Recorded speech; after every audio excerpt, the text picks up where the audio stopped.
Appearance on Dion's Daily Dose does not imply endorsement from or by any candidate or guest. The views, thoughts, and opinions expressed by Dion Bergeron or Dion's Daily Dose are his own and do not represent the views, thoughts, and opinions of any guest. Material and information presented is for general information purposes only. The Dion's Daily Dose name in all forms and abbreviations are the property of its owners, and its use does not imply endorsement of or opposition to any specific organization, product, or service. If you'd like to support the show, please visit our Patreon at patreon.com/Dion's Daily Dose. All right. Welcome, ladies and gentlemen, to another fantastic episode of Dion's Daily Dose. I am here today with James Sceniak. I hope I'm pronouncing that right. He can correct me when we get him on. But really cool guy. Normally, you guys know, those of you who have watched the show, I try to get everybody on. I've offered multiple times to have Democrats on. As of this time, I've had one, I think, take me up on that. But free speech crosses party lines. It doesn't matter what someone's declared party is. They are more than welcome to come on the show. I love a good conversation. Mr. Sceniak is one of several libertarians running this year. For this one, we have United States Senate, which I think is going to be a very, very interesting race. Anyway, we'll get more into that. And as always, I'm going to bring him on. He can wave to you, and then the screen will be his for 2 minutes. I will send him a little message via our little private chat and let him know when his time's almost up, and then I'll pop back on. So, ladies and gentlemen, without further ado, Mr. James Sceniak, Libertarian candidate for United States Senate. Hey, welcome. Thanks for having me on. I appreciate coming on the show. I just wanted to take this moment to introduce myself. My name is James Sceniak, and I'm your Libertarian U.S. Senate candidate. I'm a behavior therapist, so I work with kids with autism, and we do a lot of different skills. We do behavior skills, problem behavior reduction. We do gross and fine motor skills, and it's a really rewarding career field. And I'm looking forward to using the skills that we use within that field. So it's a very incremental approach, and I want to take the libertarian philosophy and use that incremental approach to Washington, D.C. So there's 3 different platforms I'm running on for the U.S. Senate race. The first one being vet care. And I believe that currently the VA system has failed our vets. I have a plan in place that we can do a lot better for their health. The fiscal sanity in Washington, D.C. is absolutely insane right now. And Todd Young is one of the worst spenders in Washington, D.C., and that's with an R on his name. So we're going to look at how we can bring fiscal sanity back. And I have a few ideas that will help. The Cato 6.2 plan is one of those. And then my last platform that I'm running on is medical freedom.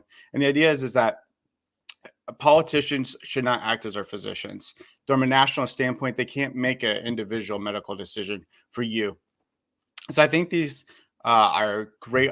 It's a great opportunity this year to have an alternative in Washington, someone who can work across the aisle, work with Democrats and Republicans on these issues, but also advocate for your freedom and advocate for bringing public service back to Washington.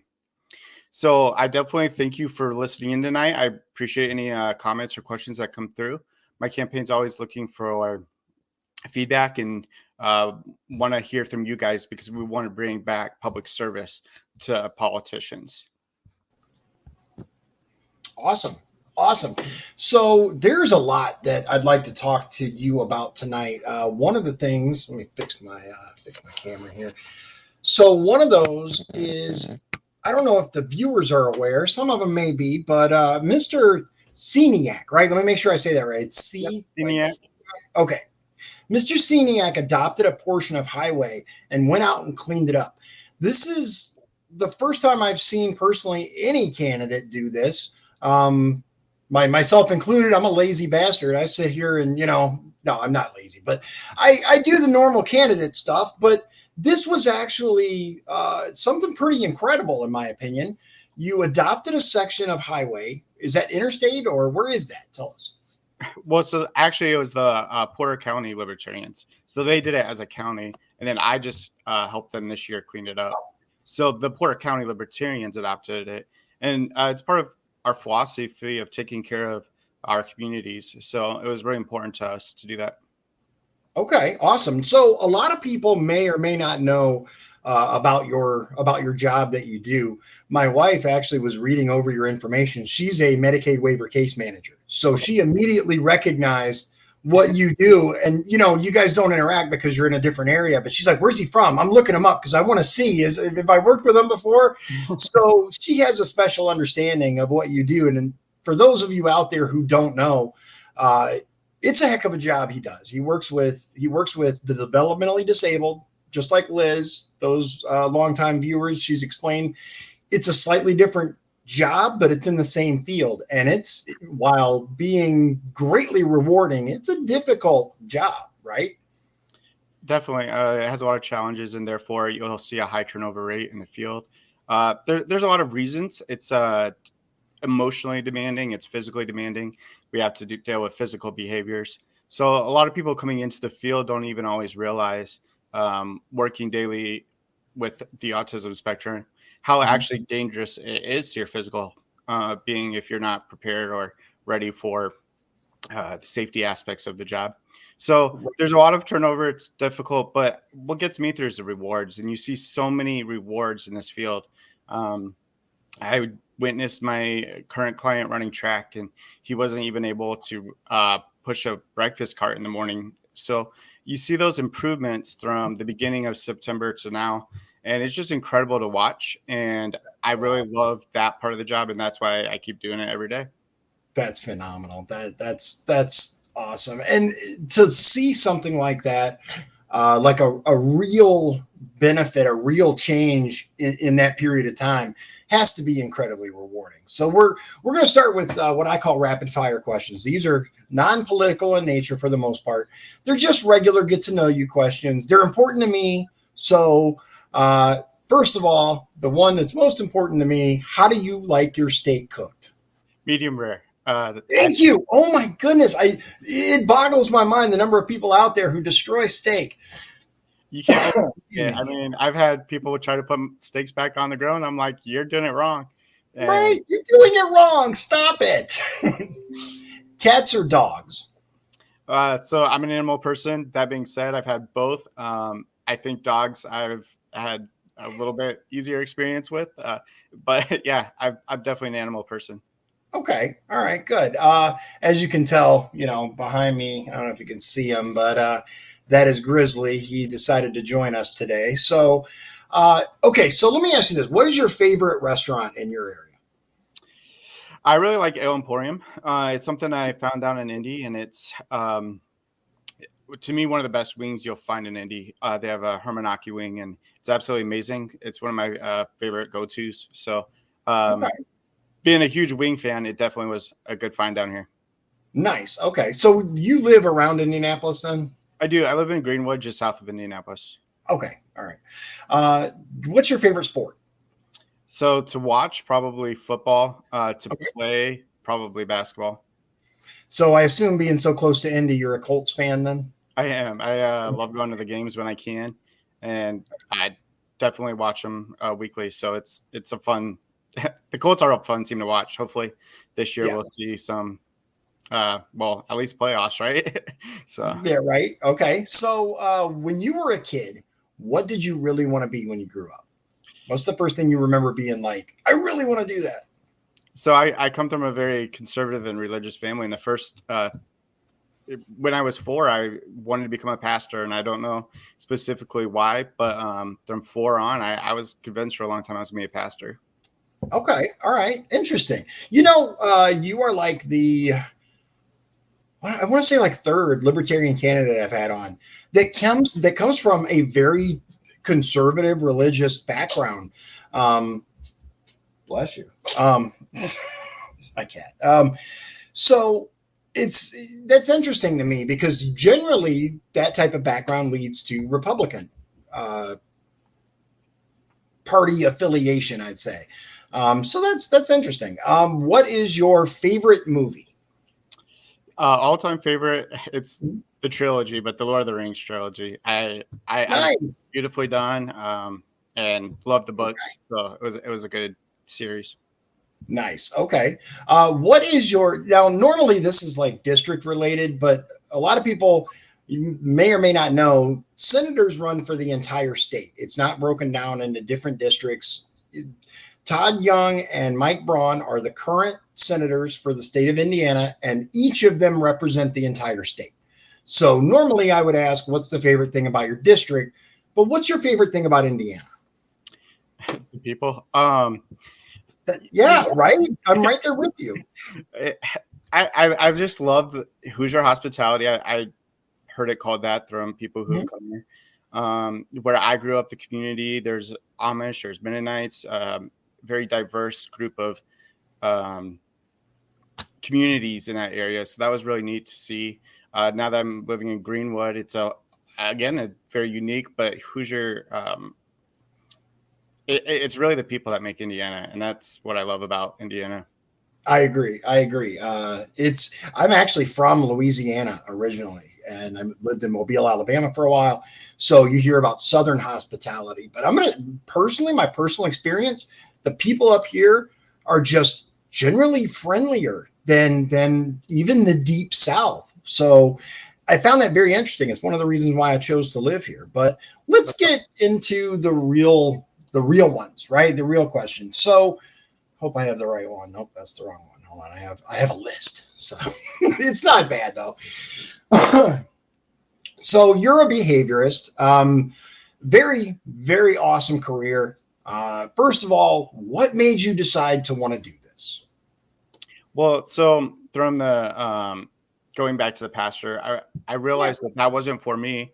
But I realized within that goal was I need to help people. So I went to school for human services, which is basically a social work degree. I got my BS in that. And with it, at the time, the economy had crashed and I couldn't even find a minimum wage paying job at the moment in the field. So I took factory jobs. I lived in Elkhart, so some of those were RV jobs.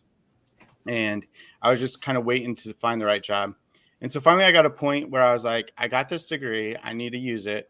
And some life changes happened. So I applied to a bunch of different roles that could be applied to my degree. And one of the first jobs that called me was a behavior center down here. And they showed me on the job what it was. They did the on-site interview, and I just fell in love with it immediately when I saw what they were doing and how the kids were interacting.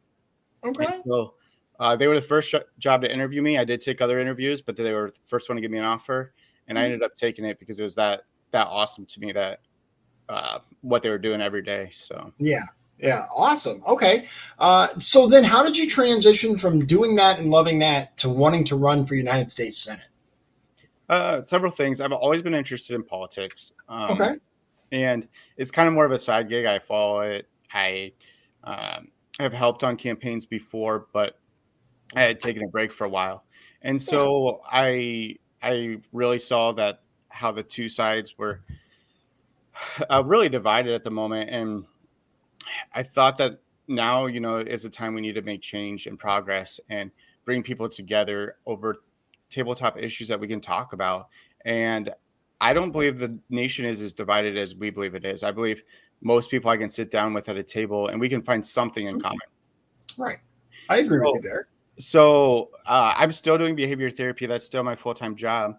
But the reason I decided to run was to bring people together and just work for the middle Hoosiers who want fiscal sanity, but they also want to take care of their neighbors. And it went from exploring it to I can do this. I want to represent the Libertarian Party, and I believe that I'm the best voice right now to do that. And I decided to take a run for it, and I ended up winning the convention this year. So it was an exciting journey for sure. Yeah, congratulations. So let me ask you this: the current incumbent, Todd Young, has, for lack of a better term, he's made some Republicans angry with some of the choices that he's made. Not all. There are those that are going to vote R no matter what, right? I'm a Republican candidate for office. I'm not going to bash Todd Young, but I am going to say that he's made some decisions that many Republicans disagree with. So the very likely person, or not likely, the definitive person that he's going to face is Mayor McDermott from Hammond, right? He made sure that every other possible person was kicked off the ballot. So he is now the Democrat nominee. So it's going to be a three-way race. You're going to have McDermott, who at least in Northwest Indiana is well known, liked, it's a whole other story, but he's well known. Todd Young, sitting incumbent. So there's two well-known people you're running against. Why should people choose you? It's simple. We need to fight for our freedoms and our rights. And with both the Republicans and the Democrats right now, all their solutions involve bigger government and bigger waste. And if we want to be responsible and ready for the next generation and providing them for the same opportunities, we need to have a difference in the Senate. And right now, more government and more intrusion in our personal lives is not that. And the Libertarians are the only party that's fighting for our personal freedoms. Both the Republicans and the Democrats showed through COVID-19 that they would prefer for the government intervention and to step into our rights. So I believe this is the race to show that. Okay. So do you have, let me get rid of this one. I got the wrong question thing up. Sorry. Do you have any experience in government currently? No, this will be the first time on the ballot other than. Is that good or bad? I think good. I think that if we want to change in Washington, D.C., we got to look for people who want to best represent who we are. And the more I notice that politicians are in the government, they start serving only the other politicians that are in government. And many of them start out really well and with good intentions, but it's just that establishment system that's not working for Hoosiers. So coming from the outside, I believe is actually a positive.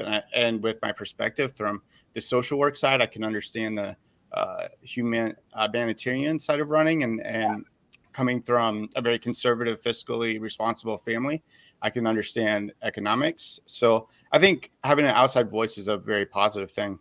Okay. All right. So prior to the 2020 election, I would have said that a Libertarian would struggle to pull enough votes to win. But I'm going to say this, after Rainwater's performance, especially in Indiana, I think it's very possible. So I think anyone should, personally, I love to become educated about candidates, regardless of which side of the political divide they're on. But I think it's a reality that we're going to see more and more people turning to third parties or even independents. But what do you think qualifies you above the other candidates, one of which has experience in the Senate, one of which has experience running a city?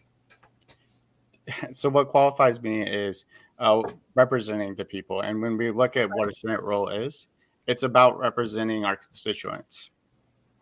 I don't believe Young does that. I don't believe that he is fiscally sane with our money and representing the Hoosier dollar. So I definitely think that if you look at his failed policies, he's no more qualified than anybody else on the ballot ticket. Yeah. And then if same thing with the Democrat, he's in a city that doesn't allow free speech and try to push back on that. So I'm the only candidate who's pro-free speech, and the economy is very important to me. And I think we could pull both sides together and show that there's a third voice that represents Hoosiers, and it's the best option on their ballot. Yeah, so Cassie would like everybody to know that Mayor McDermott threatened legal action for someone who was flying a flag that he didn't like. I actually followed that case, covered it on the show. It said F Joe Biden on the flag. But, what's interesting is the Supreme Court actually ruled that it is our protected right of free speech to use vulgar language. It's actually one of the things that are specifically covered. There was a case about that. I understand why the gentleman decided to just cave in and get rid of the flag, but I wholeheartedly agree with you as far as McDermott goes. This guy is not going to fight for our rights. One of the things that concerns me, let me ask you if it does you, is he did a commercial where he's running for United States Senate. I personally am one of the few Republicans endorsed in the 2020 election by Indiana Normal. I'm all for legalization, period. Let's get it done. I believe that McDermott did this video to cater, and he actually tests his employees and has fired some for failing their drug tests. So do you worry about that as far as the cannabis community and getting behind McDermott because he had the money to make this ad, or do you think that they'll be not smart enough, but aware enough to recognize what he's doing? From the Democrat side, I hope that they realize it's the same move Biden made when Biden ran on cannabis, and immediately when he got in the White House, fired I don't know how many staff for cannabis. Mm-hmm. He's done the exact same thing. And I understand why it's from the normal community, why it's exciting to see him smoke a blunt on a commercial. Right. It takes a stand, but at the same time, I don't think the Democrats have moved on that issue, and I don't see that changing. I don't see it passing the Senate, even though Democrats have more bodies in the Senate right now. So we'll see. Maybe I'm proven wrong, but I mean, hopefully, I'd love to see it go through, but the reality is they're already talking about, it's not going to make it. Big surprise there. We see it over and over. They put these bills through. It'll make it past the House, and then the Senate will stop it. They, like you said, they have the bodies. They have the numbers to get it through. It's a 50-50, and then the vice president can be the tiebreaker. But I'll be surprised if it does make it. Exactly. So let's say you do win. Okay, you election night, it's a clear win. You're going through. So we know how committees work. It's the parties that control the committees, and they're the ones who get the people onto the committees. Right. Do you think you'll be able to get anything done? It's a good question. It's one I've been asked. Absolutely. As far as getting on a committee, that kind of is new in politics. So Libertarian's never been in the Senate. Mm-hmm. So we'll see how the committees go as far as that works. But the reason I think we can get things done is, for example, my vet care program. My vet care program is moving unilateral money from the VA, so it doesn't increase taxes, but it still gives veterans what I call a veteran personal care account. So moving that money unilaterally, we're going to save taxpayers and give better care to our veterans. But with this issue, I believe it's something that the Democrats and the Republicans can get on board with. So when we work together, we can work on these issues that we can come to the middle for. And in addition to that, I think it also gives me more power to compromise with the other parties when they want more taxes. I can have a voice and say, let's reduce those if you want this bill to pass with my vote. And I believe it just gives more negotiating power in the middle. Okay. All right. I love to see, let me just, before we kind of go on, regardless of where you sit on the political spectrum, and I say the same to a Democrat, thank you for stepping up and putting your name on the ballot. Far too few of us do that. I would love to see, I'd love to see mega packed primaries with people, 30, 40 candidates, because it'll force people, I think, to learn about these candidates. In many, many cases, we see people that just vote for name recognition or just, I remember them, click. I'd love to see more and more people put their names on the ballot because I'd like us all to have more choices. For sure. I think that's how we represent the people.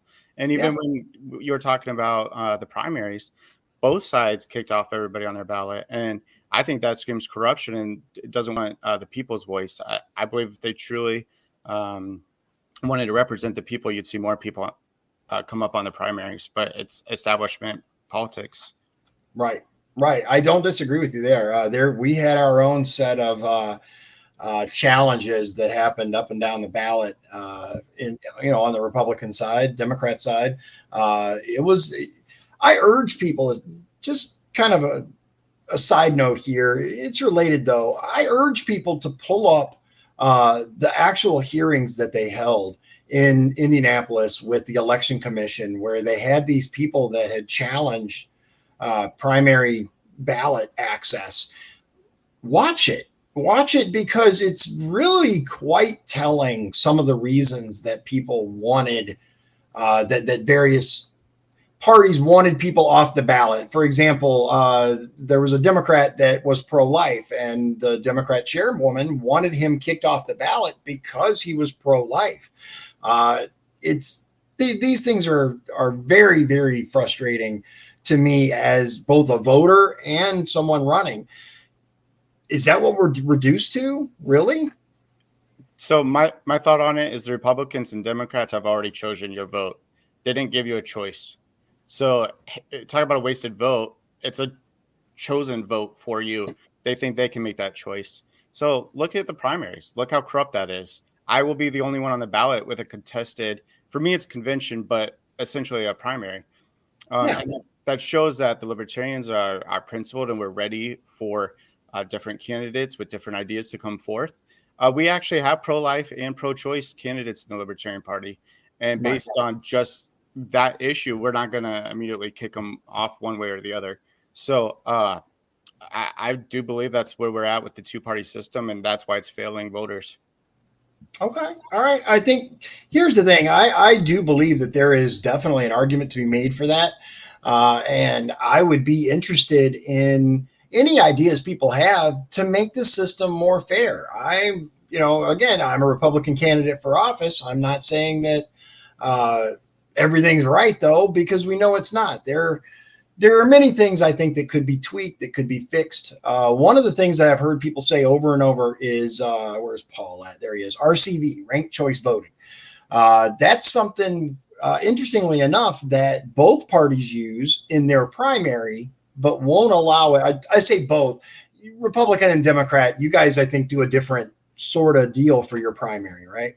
It is similar to ranked choice voting, but there's some different ways to do it. But yes, not primary. I misspoke. For their convention, where the Republican Party chooses their Secretary of State, stuff like that. Ranked choice voting is used. So why is it okay for them for the convention, but not okay for the ballot box?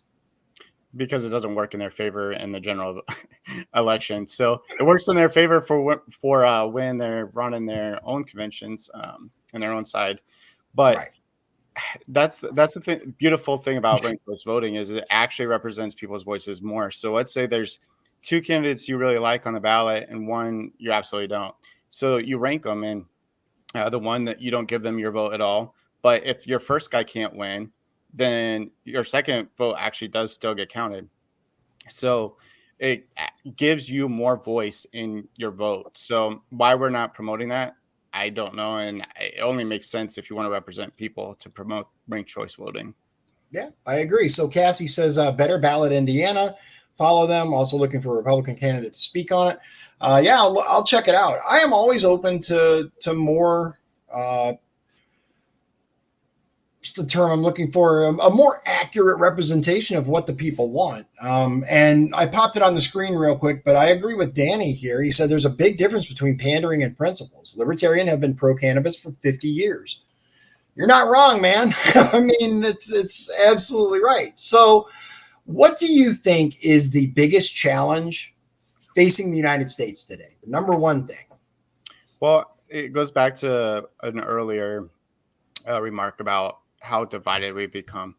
And I think the greatest challenge is bringing people together for the greater good and having our voices represented in the middle and making sure that people are truly represented by their politicians.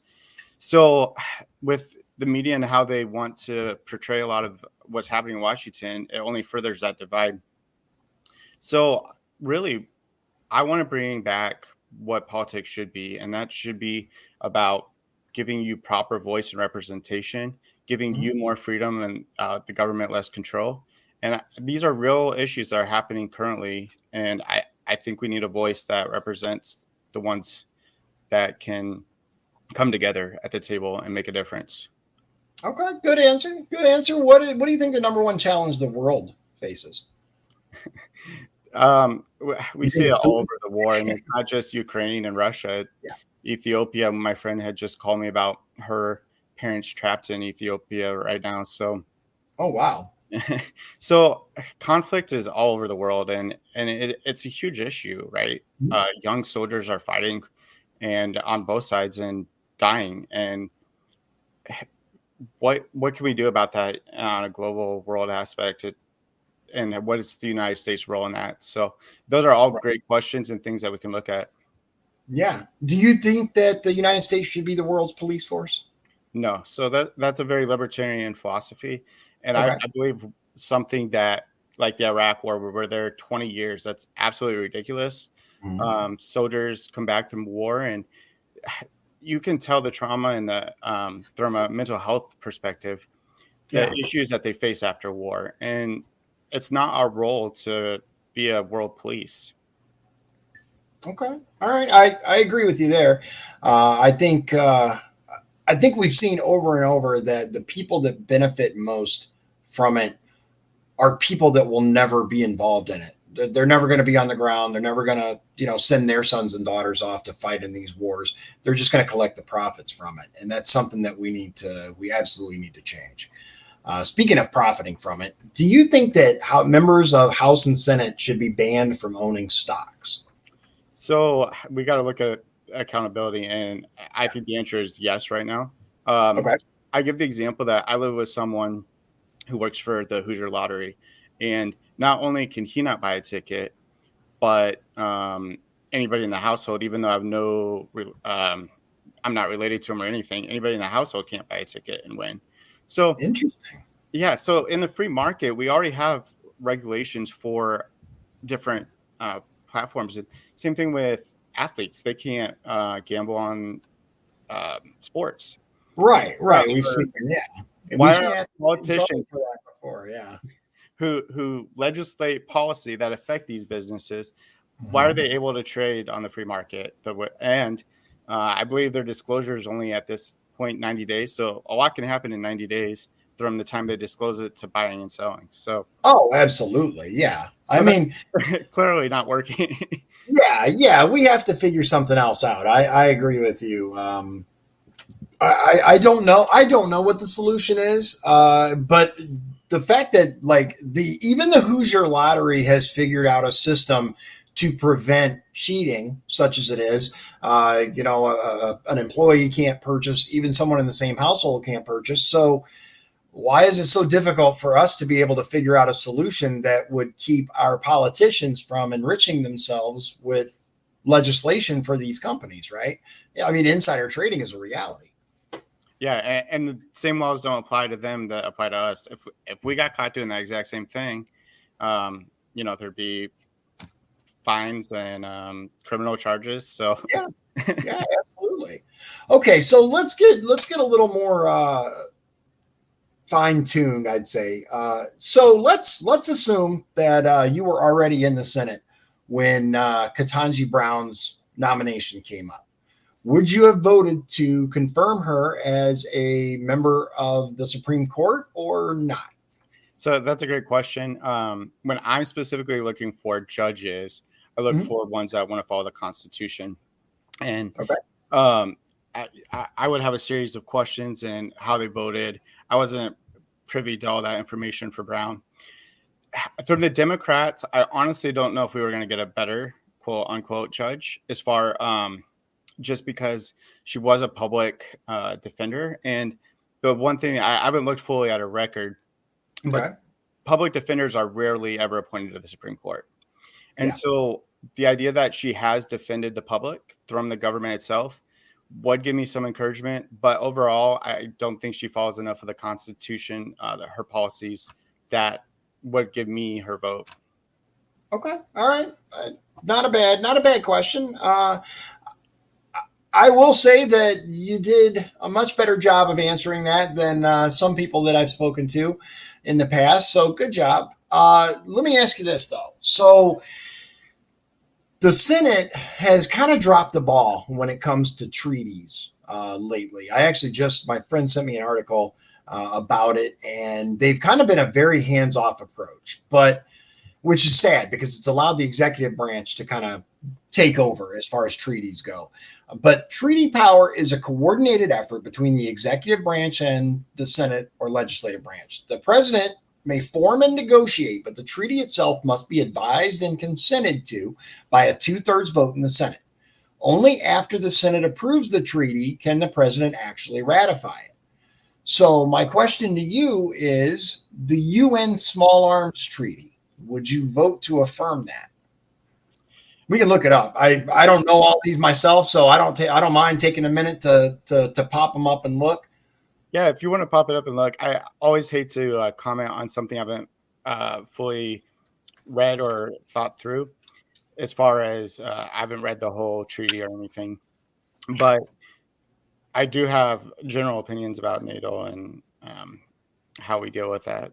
By all means, I'd love to hear them while I'm getting this on the screen. So, first of all, I'm going to say this. Thank you. Seriously, thank you for telling us, instead of being, oh, I like it or I don't like it, admitting that, hey, I don't know everything. In my opinion, that's one of the first steps to someone actually representing the people, is admitting when you don't know something. So that's part of what I believe politicians should have and be a part of. They themselves don't know everything. They're one brain. And I keep promoting that it takes team.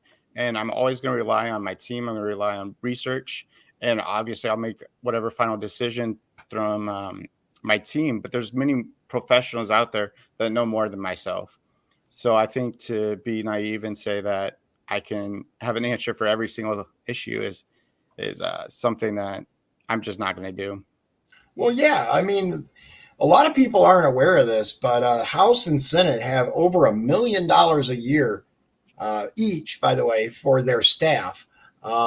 These people are the ones who actually read all these bills. They're the ones who come to their senator or their House representative and tell them, hey, this is what we should do. This is what it says. Hopefully these people have good staff members and they're being honest. Otherwise, who knows? I don't know. There's a lot to this. There's a lot more to this than I thought it was. I thought I could do like a quick. Let's go back. Hopefully we can get like a quick. All right. So let's see what this says. Anyway, while we're looking at that, I don't know, it's being kind of slow, but, okay. So this one I do know. What about the Open Sky Treaty? Do you know which one that is? That's the one. That's okay. That's the one with Russia where we had permission to fly over them and they had permission to fly over us, that, Trump kind of let go. It didn't get voted on. It didn't get re-established. What do you think about that? So I did look into that a little bit. I think, that specific treaty with Russia, right now with Ukraine, everything's up in the air. So I'm not sure how that would look for a long-term treaty, but I definitely want to look at what's going on in Ukraine before I have any conversation about flight over the U.S. Okay, makes sense. Okay, so basically here, the content right here. Let me zoom in a little more. Okay, the UN office, where'd it go? The UN Office for Disarmament Affairs claimed the treaty would not interfere with domestic arms commerce or the right to bear arms in its member states, ban the export of any type of weapon, harm the legitimate right to self-defense, or undermine national arms regulation standards already in place. But the arms treaty obligates member states to monitor arms exports and ensure that weapons don't cross existing arms embargoes or end up being used for human rights abuses, including terrorism. Member states, with the assistance of the UN, will put into place enforceable, standardized arms import and export regulations, much like those that already exist in the US, and be expected to track the destination of exports to ensure they don't end up in the wrong hands. Ideally, that means limiting the inflow of deadly weapons into places such as Syria. Advocates of the treaty say it only pertains to international arms trade and would have no effect on current domestic laws. These advocates point to the UN General Assembly's resolution starting the process Resolution explicitly states it is the exclusive right of states to regulate internal transfers of arms, blah, blah, blah, blah. Opposition to the ATT can be broken down into state opposition and civil society opposition. Over 30 states have objected to various parts of it during negotiations, the majority of which held strong concerns about the implications for national sovereignty. It goes on, but essentially they're concerned about. They say the treaty is an attempt to circumvent the Second Amendment and similar guarantees in state constitutions in order to impose domestic gun regulations. Yeah, so that's what I was about to say right before you read that last part. I can already tell you where I stand on this because I'm very pro 2A. I'm pro constitutional carry. I think that guns are a good form of protection, not just against someone robbing us, but also against a tyranny. And that's why it was designated as the Second Amendment, and our forefathers had a very real experience with that. So any treaty, especially in the world that could even come into question the rights of American citizens in the 2A, I think needs to be relooked at, and definitely I would not be in favor of. Okay, awesome. I'm glad you said that. That was kind of the next question. Would you be open to legislation that essentially made federal the right to constitutionally carry? So federally, I mean, basically the idea is to just say the 2A stands, and I'm all for that. I think that it's already written there. We just need to fight the unjust laws, and there's many of them. Red flag laws, I'm not a supporter of. Okay. So we can talk about all those, but yeah, we definitely have to fight back for our rights, and I believe it's already there in the Constitution. We just need to go back to that. Right. We just need to make sure that the government stops infringing on the rights that are already protected. Agreed? Correct. Okay. So 2 U.S. Democratic senators recently said there is very little oversight going on over the NSA right now. What are your thoughts on the NSA, and would you do anything about having more oversight over the NSA?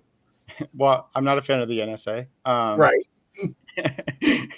Like most agencies, I think it's mostly waste and infringes on our rights again. But, until we can completely eliminate it, we definitely need more oversight and more accountability. And they're right. I mean, that doesn't stop with just the NSA, but that is essentially what needs to happen. And as a senator, you appoint these positions. So I'd be very careful of who I'm appointing to any of these positions. Okay. All right. Very good. I'm happy to hear that you would be very cautious with these nominees and passing them along because they wield so much power. People don't realize how much the heads of these agencies can accomplish, what they can get. They hold too much power, in my opinion. Absolutely. I wholeheartedly agree. It's a lot of people aren't aware of exactly what they can do and how they can circumvent the laws. Some of it is, for example, Trump, the whole spying on him thing, I can't remember the name of it right now, but all these warrants that they had that was in a secret courtroom that people didn't know about. These happen every day. And if that can happen against a sitting United States president, what can they do to you? Right. And that's the corruption in our government. I mean, it's gotten so bad that the corrupt have called out corruption. And it's absolutely ridiculous that the amount they can spy on individual citizens that are doing nothing wrong. And the Patriot Act is one of those acts. Todd Young voted for it, and it's something that should not be renewed. The Patriot Act is an infringement on your rights, and you need to know that. The fact that they give you absolutely no privacy for any little concern they have, and you don't even have to see the warrants that they have. It's ridiculous where we're at, and someone needs to call them out, and a senator should be that one, but Young refuses to be the one to stand up for your rights, especially on issues like the Patriot Act. Yeah, I'm going to tell you, they recently did basically a poll where they asked all the sitting congressmen and senators where they sit on the Patriot Act and if they would renew it. There was an actual vote, but before that, they did the polling, right? Where they call each other, "Can I count on your vote?" kind of thing, right? And it was absolutely shocking and disgusting to me how many people, how many sitting congressmen and senators still support the infringement of rights that is the so-called Patriot Act. Exactly. And Todd Young is one of those. Yeah. Absolutely ridiculous. He's not representing you, the Hoosiers. Talk about a wasted vote. He's not even a Republican. He doesn't follow the Republican principles. You're not wrong. I mean, look, I'm not going to, like I said before, I'm not going to bash him, but I'm certainly not going to tell you you're wrong when you're not. I mean, it's the reality is the reality, and like I said, the actions that he's taken, the votes that he's made. Everyone should be aware, even Republicans, even if you're thinking about just pulling an R ballot in the general and voting straight ticket. First of all, never vote straight ticket. No. Just don't. Take a minute.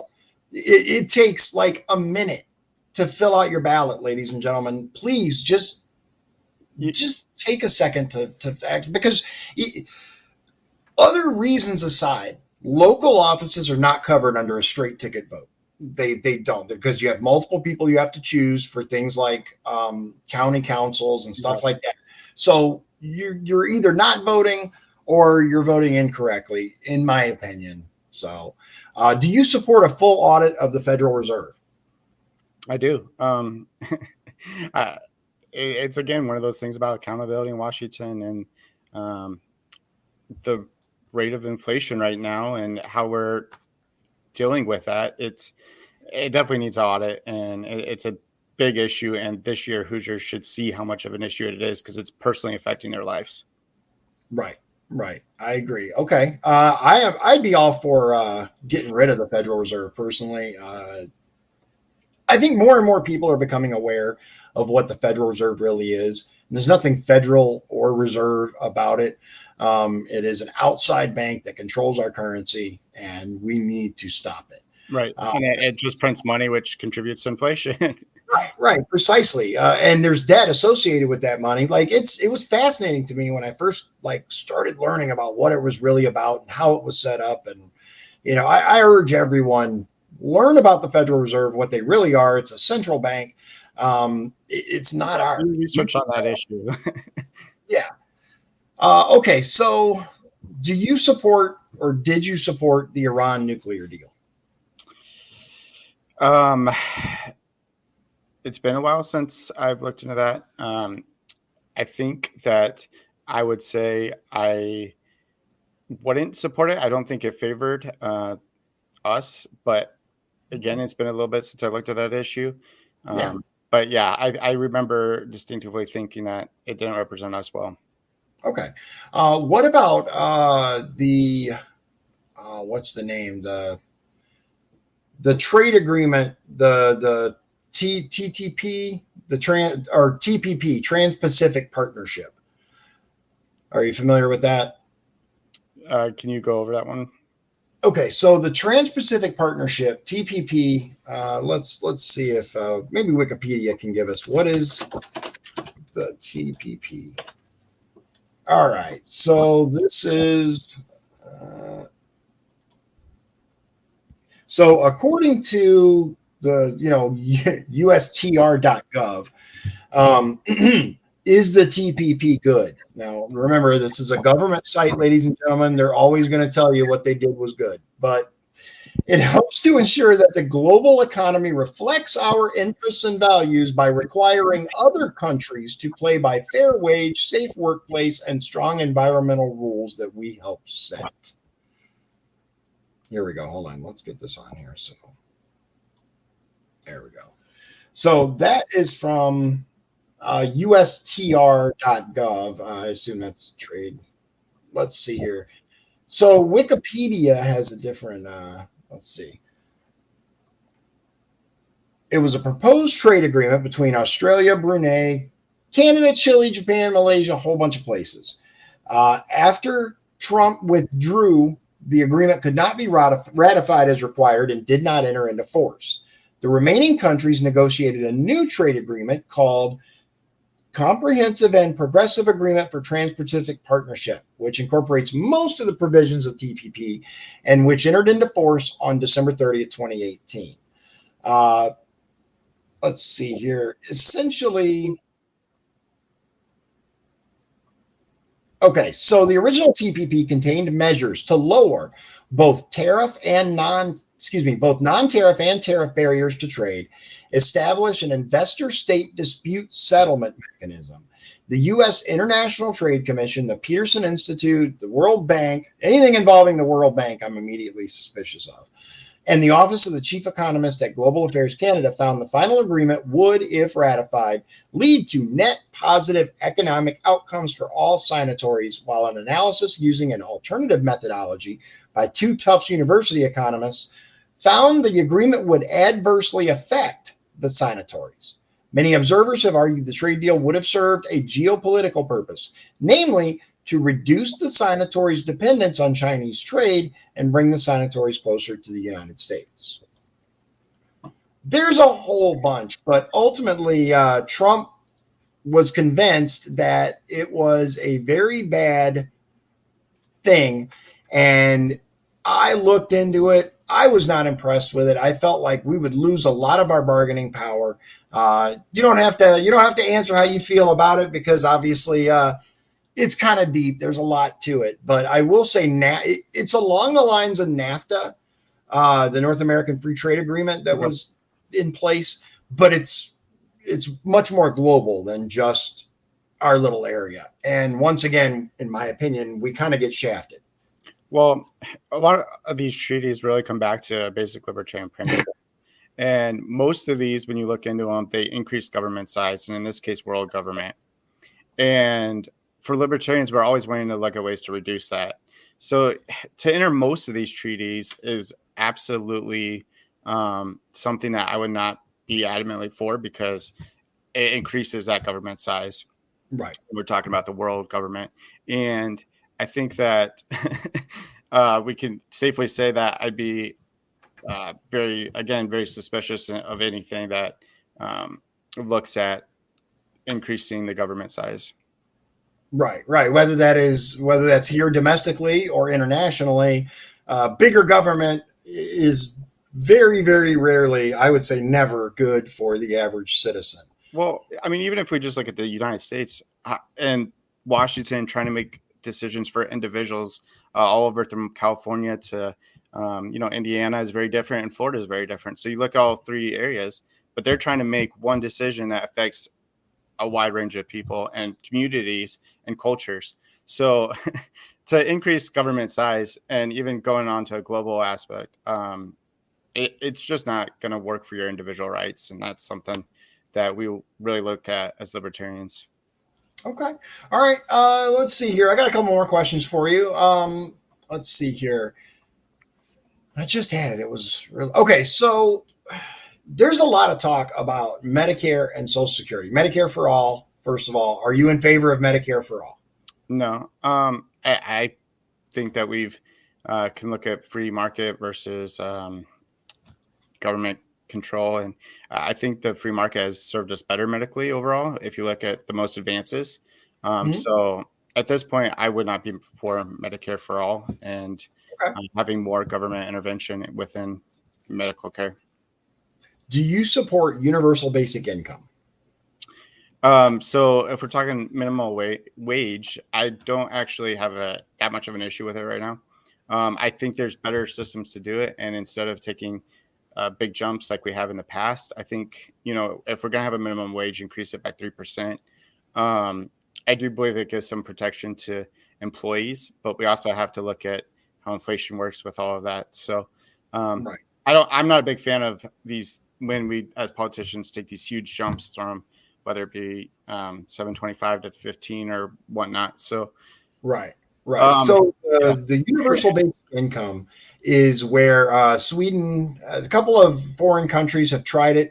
It's basically a set amount every month that every person receives. So like $500 a month comes from the government and is deposited into your account every month.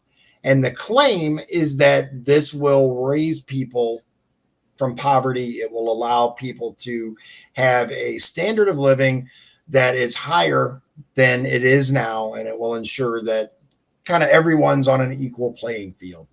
What they don't tell you is that the way that this universal income works is through increased taxes. Right. So, yeah. I'm not a fan. Okay. Yeah. I figured. Yeah. Yeah. It just doesn't economically work, and it's been proven not to work. Okay. Let's see here. We got a little time left.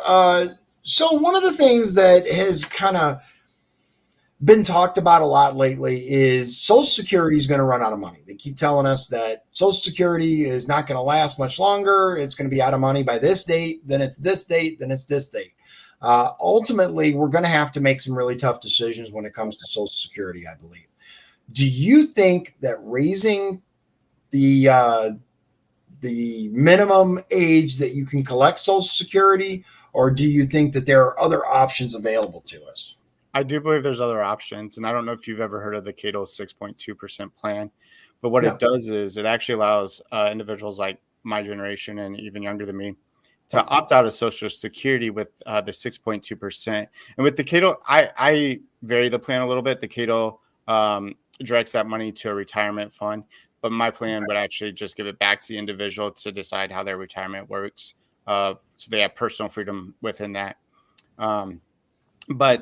So anyways, they opt out with that 6.2, but then the other 6.2 still fulfills the obligations. Those are currently on the system. And it's a design system to fade out Social Security, which is not going to be there for me or anybody younger than me. So we have to fix it somehow. But I really do like that Cato plan. Okay. All right. Yeah, I'd be interested in hearing some more about that. I'll look into it. How do you spell it? CADO or CATO? Yep. And then it's the CATO. CATO, and it's the 6.2% plan. They have a lot of policies on their website as well, following a libertarian philosophy. Speaking of websites and libertarians, I'm gonna show everybody your website because I like it. I think it's actually a really good site. It's very to the point. There's not a lot of flashy stuff, and I really like some of the quotes here. Whoops, wrong one. What's going on here? It's supposed to do. Hold on a second. Why is this? Oh, there it is. There we go. My apologies, ladies and gentlemen. All right, so look, these are excuse me. These are some of the quotes on here, and the first one right here. To be clear, Congress isn't on a budget; it's on a spending spree. Now, did you come up with that yourself, or is that from somebody else? And it just came out in one of my interviews. And what's great about having a great team is they catch things. And my campaign manager decided to collect quotes for me. And when he heard that one, he wrote it down immediately and sent it to me. And I was like, wow, I didn't plan that quote, but it worked. So it's a really good quote, and I wholeheartedly agree. So the next one that I see is politicians are not physicians. Medical decisions should be made by individuals and their personal physicians. So would I be correct then in assuming that you would not be in favor of some sort of mandated healthcare related thing? Absolutely. And we can look that they've already tried to infringe on this right. I'm not against vaccines, but I don't believe that decision should be made by a politician in Washington, D.C. With any medication, you look at any pill bottle, you look at anything you do, there's side effects. And that decision, because it could potentially have negative consequences, should only be made between you and your trusted physician. So medical care is a very sensitive topic, and that shouldn't be something politicians interfere with. So I have a couple of audience questions here, but seriously, ladies and gentlemen, let me I put the website on this post, but you can learn more about James Sceniak at sceniakforsenate.com. And that's SCENIAKFOR Senate.com. So one of the questions Paul wants to know is, would you support a program for reparations to family members of slaves? I wouldn't. Again, that would increase taxes, and there's an argument there, but I don't believe that currently we need to raise taxes. We're not being fiscally sane with the taxes we are collecting, and increasing them more is not going to help anybody in the long run, even those who we're giving money to. Okay. And then Sean asked, how do you feel about means testing Social Security and Medicare? Can you be more specific, Sean? I personally am not sure what means testing is. I agree. I haven't heard that term yet. So, okay. Let's see. He did say, though, Sean said that Chicago is actually launching a universal basic income program. Not sure. I don't think I trust anything coming from Chicago. Right. Thank you. Yeah. So apparently 90, at least according to the headline here, 90,000 Chicagoans apply Chicago's guaranteed basic income program, 24 hours. 90,000 Chicagoans within 24 hours. That tells you something. Let's see here. He had said something earlier as well. So EFF.org issues TPPS. It will change copyright law. The TPPS is the Trans-Pacific Partnership, I believe, the new one. So he said they added a lot of stuff in it. So you can check that out if you want to learn more about it. Let's see here. Going back through. Cassie says pull a Massey and write a bill that says abolish the NSA effective December 31st, 2022. Okay. Yeah. Speaking of NSA. Yeah. So speaking of the NSA and that kind of related thing, before we catch up with Sean here. So I'm going to give you two names, and I want you to tell me whether they are heroes or villains. Okay. All right. So let me find it. Where did it go? Because I want to make sure okay. Edward Snowden. Hero. I believe that he showed government corruption, and I understand some people didn't like it, but most of those who didn't like it were the ones that were infringing on other people's rights. So if you're infringing on someone's rights and someone calls you out on it, that you're a hero. Okay. All right. What about Julian Assange? I'd have to. I didn't like everything he leaked. I'll disclose that. Okay. But I also think that sometimes the truth needs to come out, and there was things that was released that were that did need to come out. So I would have trouble putting him in the hero category, but I would also have trouble putting him in the villain category, because I do think there's things that he released that was important to release. Okay, so you think some of it was really important, some of it maybe was a little harmful to certain people or areas, right? Safety of current operants, and I never want anybody harmed from a release document like that. So that okay. would be a big issue, but there was important things that came out as well.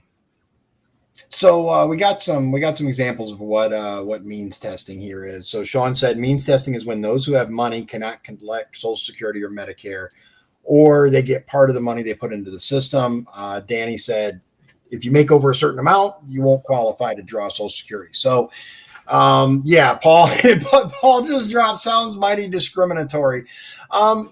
So here's the thing, right? We all pay into Social Security. I'll let you tell us what you think, but I have my own thoughts about that. Go ahead. Paying into Social Security, we can invest our money in a much better way. The free market always provides better than the Social Security will. So if we look at the free market options, I could do so much more with my money, and I know I'm not going to get anything from Social Security. So it's a failing program. And part of the reason why we're having an issue right now is we have the oldest current serving Senate ever in U.S. history. And I believe they've lost sight of my generation. I believe they've lost sight of the ones, my nieces coming up. And I'm really concerned for their economic upbringing. So yeah. I believe that currently our Senate just keeps kicking the can with Social Security, but there's so much we could do better, and we could do better with the free market on that issue. Okay. Yeah, I don't disagree. I think that there are definitely multiple cases that can be made for Social Security changed, privatized, some things to be done to it. As Danny said, we're all forced to pay into Social Security. It's a real issue because my entire working life, you see the money come out, but like you said, come your retirement age, they're already telling us that's not going to be there. For my children, it's definitely not going to be there. So how do we fix it in the time between now and when my children retire? I don't know what the solution is, but we have to do something for sure. Well, definitely look at that, Cato, and you'll have to, when you do, let me know what you think of that plan. But I think Okay. that is a great plan. So sounds good. Well, yeah. Paul pointed out, unless you're a railroad worker, they're exempt for some reason. Railroad is it's a very unique industry. Well, I'll just leave it there, because there's a lot that I could do a whole deep dive on the railroad industry and how they're connected and all of that. But it's an interesting thing. If anybody wants to look into it, start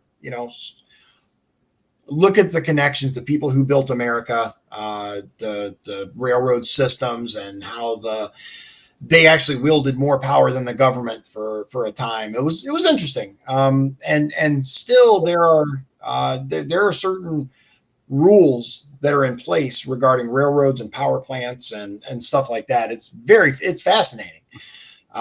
Anyway, thank you very much for coming on. I'll give you a minute. Let people know where they can learn more about you. I linked your website, but anywhere else that people can learn more about you or ask you questions. Well, thank you for having me on again. And I want to appreciate the viewers that came in and tuned in today. These kind of conversations is how we make change in Washington, D.C. Over tabletop, two-way conversations. Mm-hmm. It's time that we have those conversations, even the hard ones, whether it's Social Security or whether it's what we do on an international level with our treaties. So those are important conversations, but we can make a change in Washington, D.C. We can bring a fresh, modern approach. And I believe I have the voice that best represents you. I believe that I'm going to bring back public service to Washington, D.C. And I really think that, we need to look at our vote and the importance of it. And a truly wasted vote is for someone who doesn't represent your values. And I believe that as we look, you will find that I represent Hoosier values on economic issues, on your pro-freedoms, on veteran issues. So thank you for looking at my platform. You can find more information at my website, www.sceniak4senate.com. And my campaign is funded by the people for the people because I don't take corrupt money. And I believe that's how politics should work. So you can also donate there or find other ways to help my campaign if any of these freedom issues interest you. Thanks again for having me on, and I really appreciate it. Thank you for coming on. I appreciate it. Good night. So, ladies and gentlemen, that was James Sceniak, Libertarian candidate for United States Senate. So I anticipate there is going to be a huge, and we've heard before, red wave, red wave. In 2020, everything other than the president, and you know what I'm saying, there was a huge red wave. Is it going to be that way in 2022? I believe so. What I'm wondering is how these third-party candidates are going to do. A lot of them have some really good ideas. Wonder if it's time to make some changes. I don't disagree with much of what the Libertarian Party says and stands for.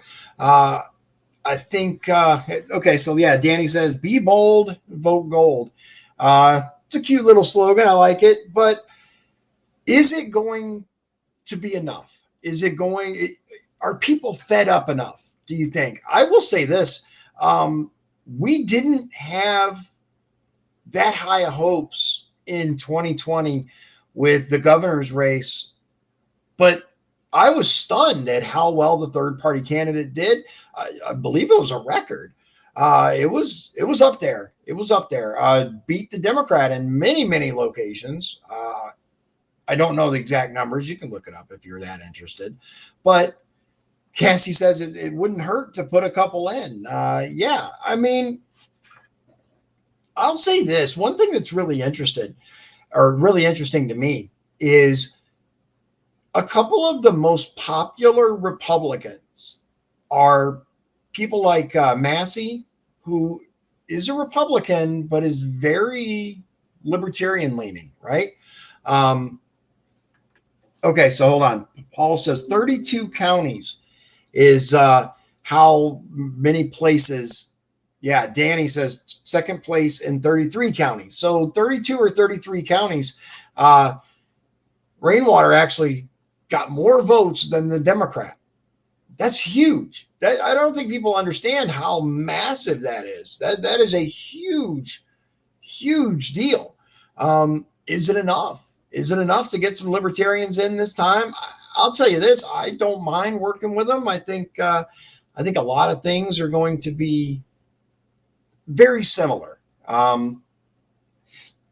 So Danny says Justin Amash was the first libertarian congressman. Didn't he run as a Republican though, and then he changed to a libertarian? Did he get elected as a libertarian, or did he get elected as a Republican?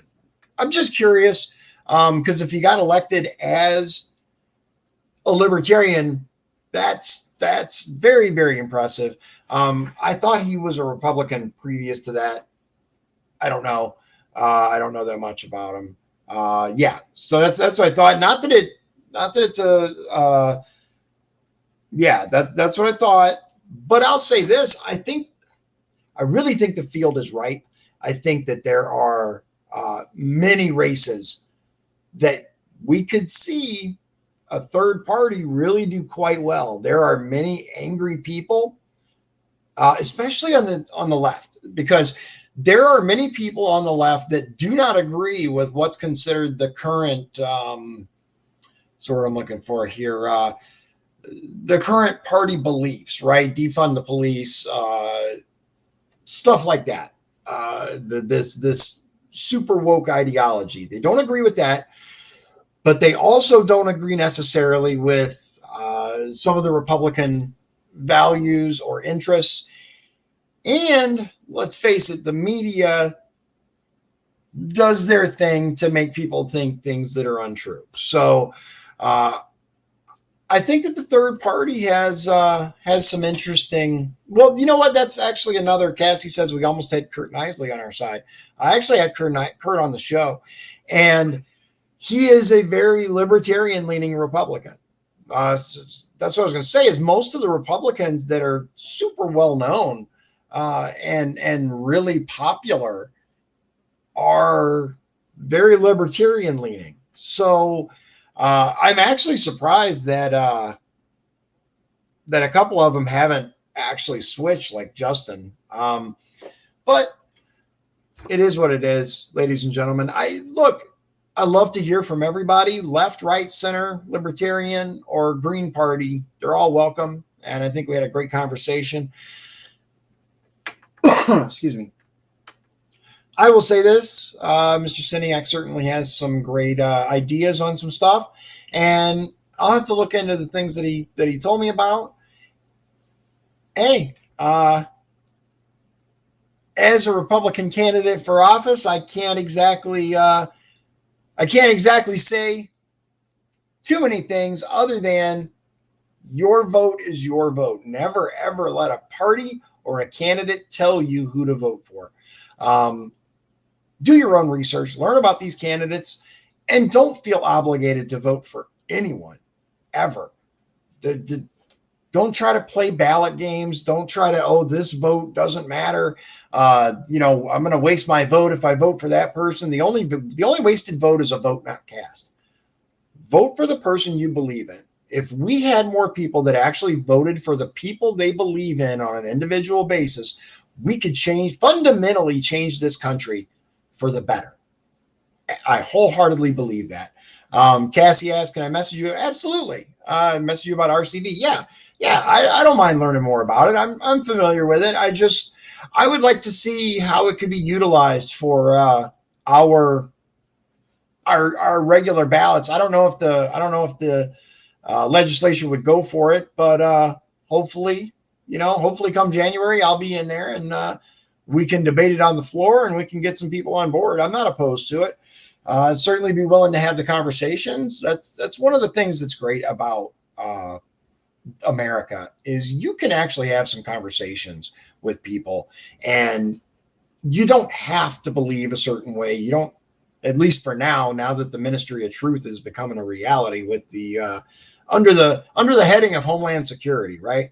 That is terrifying. We got to stop this, ladies and gentlemen. So without further ado, I'm hungry. I'm going to go get some dinner. Thank you very much for joining me tonight. It was a great interview, in my opinion. Learn more about everybody on your ballot. So thank you very much. God bless you. God bless Indiana. And God bless the United States of America. If you'd like to support the show, please visit our Patreon at patreon.com/Dion's Daily Dose. This has been Dion's Daily Dose, hosted by Dion Bergeron. Executive producers Sean Holgram and Michael Beebe.